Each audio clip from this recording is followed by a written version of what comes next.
I've decided to make this video in the hopes that it might clear up a couple of things, just because of some comments I've recently come across and some things that have been highlighted to me.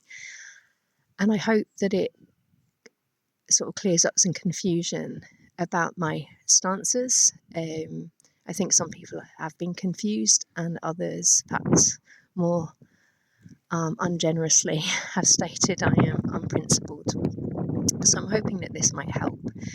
In terms of my being an aspiring pacifist, I believe that violence just ends up creating more violence. I believe in non-violence ever since I can remember. In fact, I remember when I was about 12 or 13 being asked to do a project at school where we had to select two people in history that we felt inspired by. And I wrote about Gandhi and Martin Luther King Jr. I didn't know about Sophie Scholl at the time. I don't even know when I became aware of them, but I just know that non-violence was always something I really believed in.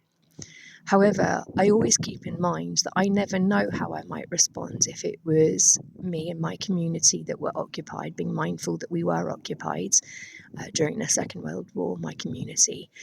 I don't know for sure, or even more so, if my community was being subject to genocide. So I keep that in mind, and I also don't believe it is for me, who is safe for the most part, to impose my value system on others who are being oppressed, occupied, and now subject to genocide. My view is that I think international law is a good and important thing and was created in the aftermath of the horrors of the Second World War and all the atrocities that were committed during that time. So I recognise all occupied people's rights within the confines and as enshrined in international law. And that's the communities as a whole. So hopefully that makes sense to people.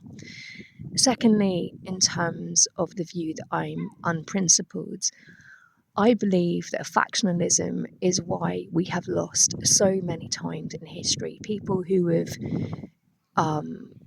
what some might term left-wing, but I would say, because I don't think those labels are particularly helpful, I just think people who don't believe that a few people should have concentrated power and control over people.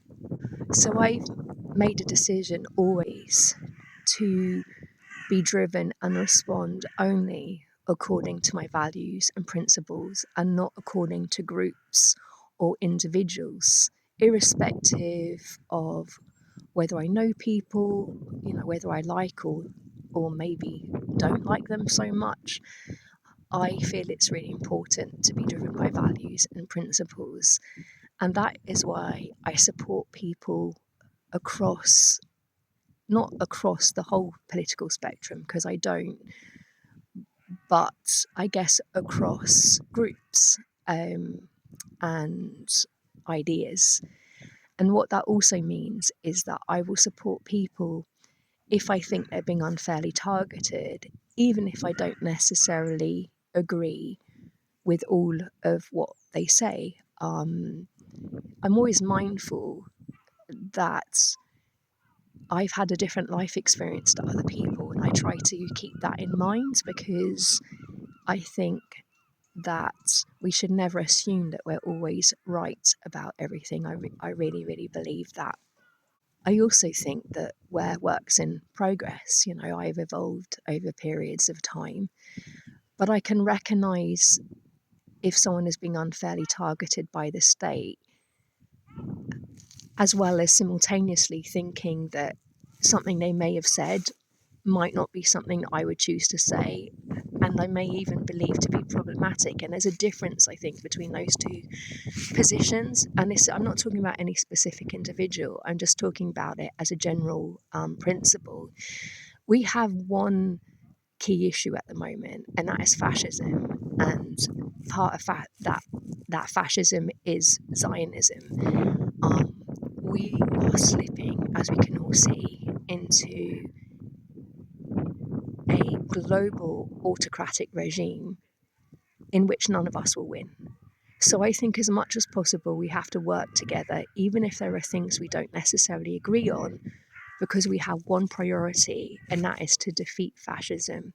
And I do believe we can do it. I think these are horrific times, and it's really difficult at times to keep going and to have faith, but we must have it. We must take moments to breathe and see the beauty so we can keep moving forward whilst we have the privilege to be able to do that.